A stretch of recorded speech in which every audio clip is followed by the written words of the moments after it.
Alright, let's be honest, it's no secret who the secret villain is of Hawkeye, okay? If you couldn't tell by the laugh, you're not a real Marvel fan. Let's test it.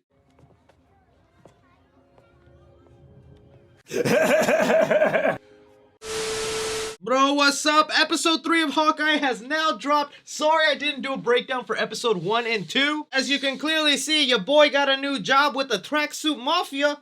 They got good style, but I was just let go. Don't want to talk about it.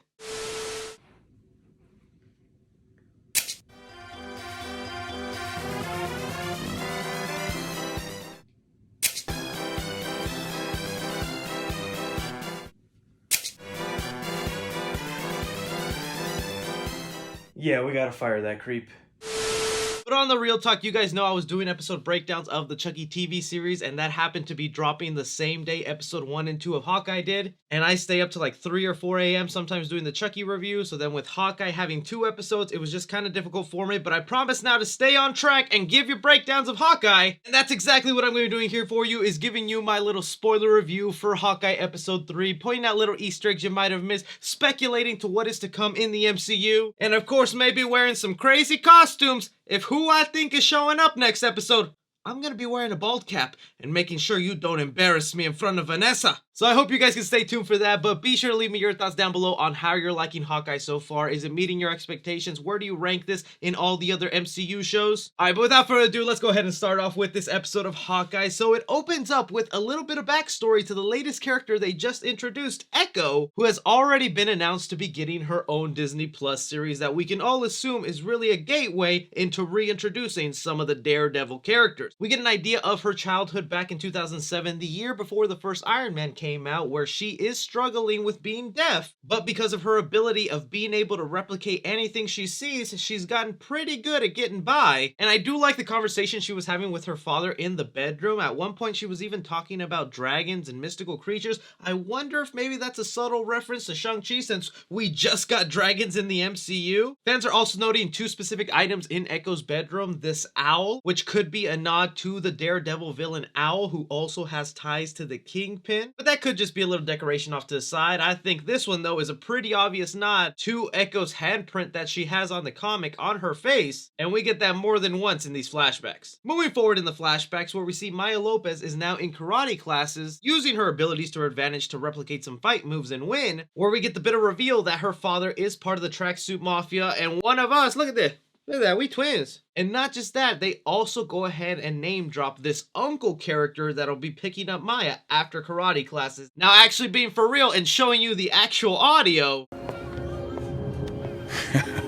I think that laugh is undeniable who it is. And if that wasn't enough for you, the suit and the body should give it away. That is gonna be Kingpin, played by Vincent D'Onofrio once again. This is Kevin Feige's way of reintroducing characters from the Netflix series into the MCU, and I know people don't exactly want to hear this, but they will be a rebooted version than what we know from the Netflix series. You gotta remember, Kevin Feige never had any creative control with the Netflix series, but now with these Disney Plus series, Kevin does have full control, and he's wanting to bring back these characters because people like them and they were perfectly casted. But I think anything that we knew of them from the previous series on Netflix, we might just have to let go of and wait to see exactly what they introduce here. And I can imagine Kingpin watching Maya in karate classes, he probably sees that maybe raising her and taking her in would be an advantage to him later in the future. Moving a little more forward into the flashbacks, where Maya is now a full-fledged adult, and we see Ronan, aka Hawkeye Clint Barton, doing what he was doing during the 5 era of the Snap, or the Blip as the MCU calls it, where he was going out and taking out a bunch of organized crime where they were wearing green tracksuits.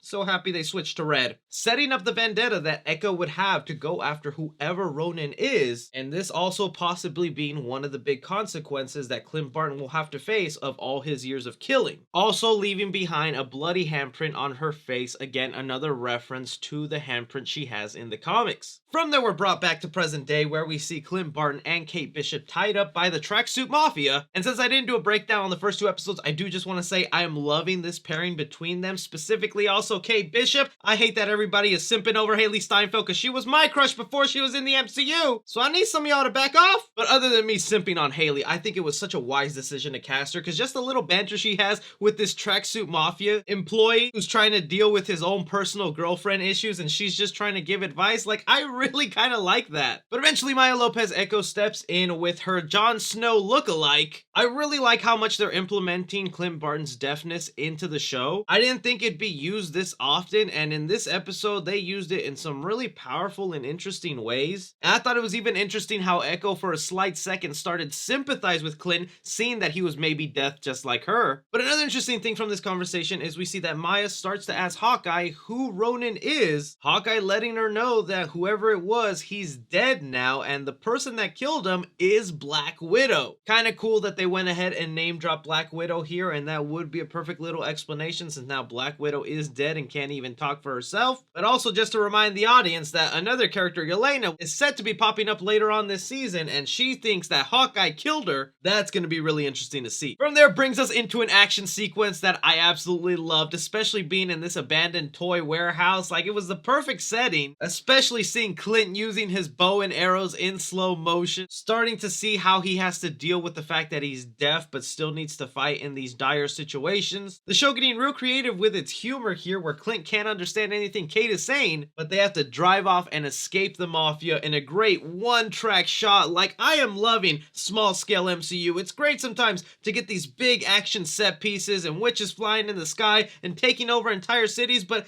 I think nothing really beats street-level action, and this just felt so pure and genuine. And for anybody who's a Hawkeye fan, I'm sure they were going crazy with all the different trick arrows. Something we do get to see here and there, but we got a lot of it in this sequence. My favorite one being, of course, the Pym arrow, which is a nod to Hank Pym and Ant-Man using that technology to grow an arrow giant. That was a great surprise this episode, and I hope we get to see more trick arrows like that. Also, I'm glad this show isn't forgetting about its real star, Lucky the Pizza Dog.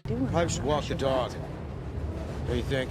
Been cooped up all day. Segueing us to what was the most heartbreaking part of this episode that was done so well, where Hawkeye, because he lost his hearing aid at the moment, cannot speak to his son on the phone, so Kate has to interpret everything little Nathaniel is saying, and it just gets sadder and sadder as it goes on, to where the kid just wants to see his father home for Christmas, and Hawkeye can't go because he has to deal with this situation, and even Kate Bishop herself starts crying because she's the one that feels responsible for all of this since she decided to put on the Ronin costume. Honestly, this was a great sentimental moment, and I'm glad it wasn't ruined with some random joke by the end of it. It's here where we find Kate and Hawkeye at a diner trying to talk about what their plan is and what exactly is going on, where Kate starts explaining further her family backstory and why she believes her mother's new boyfriend is bad news, throwing in a little Easter egg of Hawkeye's classic comic book costume that I do have in pop form right here. Probably my favorite Hawkeye pop. And also, it actually showed up in one of the previous episodes during the LARPing scene, but I guess it wasn't visible, but it was shown off in a behind-the-scenes video they released. That would have been awesome for Hawkeye to have to wear that to get into LARPing, as all these MCU shows have been kind of putting all these Marvel characters in their classic costumes at least once. Ending the episode off with Hawkeye and Kate going off to her house, trying to take advantage of Bishop's security to find out more information on some of the people that are after them, until the episode ends with Hawkeye coming in contact with the swordsman using the Ronin sword. That's going to be an interesting little conversation next episode when Hawkeye realizes, hey, that's my old sword, and is most likely going to want to take that away from him, but doesn't know how to explain that without revealing he's Ronin. So yeah, I'm loving Hawkeye right now. I think the relationship between Clint and Kate is really awesome, especially Hailee Steinfeld with some of her quick whips and also being able to handle some of those more sentimental moments. The action, even though it's street level, still feels really well choreographed and fun. And man, is it just exciting to have Daredevil characters be introduced. And I'm telling you, next episode, Kingpin is most likely coming in. I wonder if they'll reveal he's the one who actually bought Avengers Tower, or maybe if we get any Daredevil references out there. Either way, let me know what you guys thought of this episode of Hawkeye. Are there any Easter eggs you caught that I might have missed? Your theories and speculation, anything and everything, be sure to like, subscribe, follow me on Twitter at 3C Films, or on TikTok at 3C Films. But as always, I'm Chris. Take care.